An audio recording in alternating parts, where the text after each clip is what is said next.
The reward. Our talk at the club one day was of opportunity and determination. Some said opportunity was required for success, and millions never had it, other that only determination was needed. And then Jorkins joined in, all for determination. If a man was determined to get anything, and stuck to it long enough, he got it, said Jorkins. Anything? Asked Turbot. Anything, Jorkins replied, so long as he sticks to it, and sticks to it hard enough and long enough. Anything whatever. Turbot disagreed. Life is like a race. Jorkins went on. In which they tire after a while and sit down, or get interested in something else instead. The man who keeps on wins the race. And suppose a man wanted to be skating champion of the Sahara, said Turbot, and couldn't afford the money to get there. He'd make the money, said Jorkins. And he'd build a skating rink in the Sahara and organize a competition there. He'd be skating champion all right, if he really gives all his time to it. Could you tell us a case like that? Asked one of us. As a matter of fact. I can, said Jorkins, a very similar case. Let's hear it, said Turbot.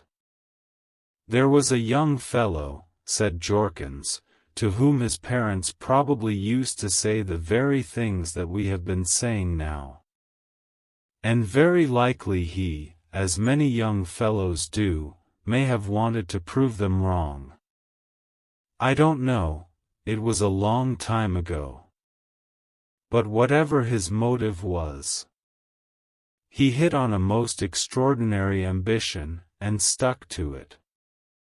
It was nothing less than to be appointed court acrobat. What?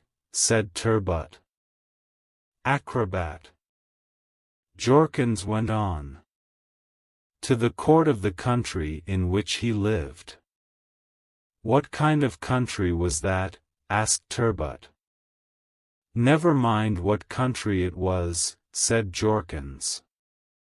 And as a matter of fact, its customs weren't so silly as you suppose. They had no post of court acrobat, and never had had. But that didn't stop young Gorgios. That was his name. He was a good athlete when he came by his wild idea at about the age of 16, and had won the high jump, and the hurdles and the 100 yards at his school. Well, there was opportunity, argued Turbot. If he was born a good athlete. But wait a moment, said Jorkins. You don't remain an athlete all your life, and he still had to get the post created. How did he do that? Asked Turbot. Simply by sticking to it, said Jorkins. He went into politics. They all do in that country. But he went into them harder than anyone else. And never gave up his ambition. Of course, he made speeches, and fine ones, on many other subjects, but all the while he stuck to his one idea. The years went by, and the day came when he had power enough to preach his ambition openly, and he told them how the glory of their country and of its ancient throne would be increased if the post of court acrobat were created. He gave examples of other courts and greater ones. Of course, many opposed him, that is politics. Of course, it took a long time, that is politics too. But as the years went by, he wore down opposing arguments, till he had taught people what a lesson it would be to all the nations to have a young athlete at court exhibiting perfect physical fitness, and how such an example would strengthen their soldiers and enable them finally to win the just rights of the nation in victorious battle against their accursed neighbors. And so, the idea caught on, and to make a very long story short, the post of court acrobat was duly created. Both parents of Gorgios were by then long dead. By then, little remained to be done, he had only to stick for a few more days to that wild idea of his, and then, when the question arose of choosing an athlete to fill the newly made post, whom could they choose but the man who had worked for it all those years? So, Gorgios was appointed acrobat to the court, and learned so late in life what always takes time, that his parents were right after all. It only remained then to inaugurate him. And that is where I came on the scene. Wandering about Europe as I used to do in those days when food used to be cheap and I was young and could easily walk long distances. I came to that country and they were wonderfully friendly, and they let me see the great ceremony, which took place as soon after the creation of the post as Gorgios's uniform could be got ready. And very magnificent clothing it was, a tight-fitting suit of red velvet, all gay with gold buttons and shining with lines of gold lace that wound and twisted about it. The great throne room had been turned into a kind of gymnasium, with the members of the royal house seated along a raised platform at one end, and the principal officers standing beside and behind them. Great curtains of red and gold were hung along the walls, and the high swings of acrobats hung down with gilded ropes from the ceiling. And a row of neat hurdles was arranged on the polished floor, like the ones over which Gorgios had won his race when at school. Lights glittered.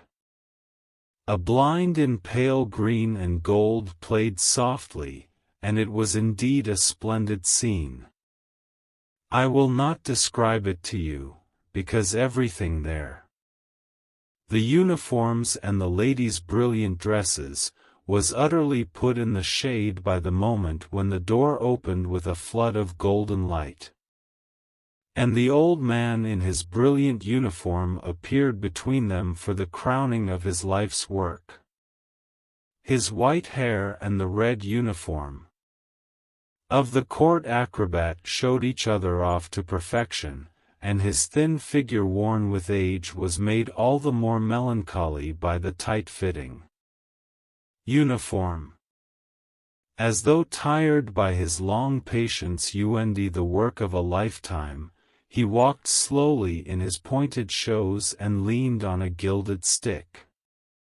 He came to the hurdles that he remembered, over which once he had won so easy a victory. As he came to the first, he looked up for a moment with a slightly sad expression towards the royal platform, as though he asked some question with his eyes. Whatever the question was, it was at once understood. Royal smiles were directed towards him, and gentle applause broke out from every hand, which he understood at once, and the old bent form moved on away from the hurdle. Once he raised a hand to touch the lowest of the swings that were hung from the ceiling. But again, the applause broke out, assuring him that no actual activity was expected of him. And so, having made his bows, he was led to a seat, his life's ambition achieved. It must have taken him more than 60 years to do it. Since first he came by that strange ambition of his. But he did it. Not many sticks to a thing for so long. And Jorkins uttered a quiet sigh, so clearly mourning over some lost ambition that he himself had given up, that not even Turbot asked him what it was.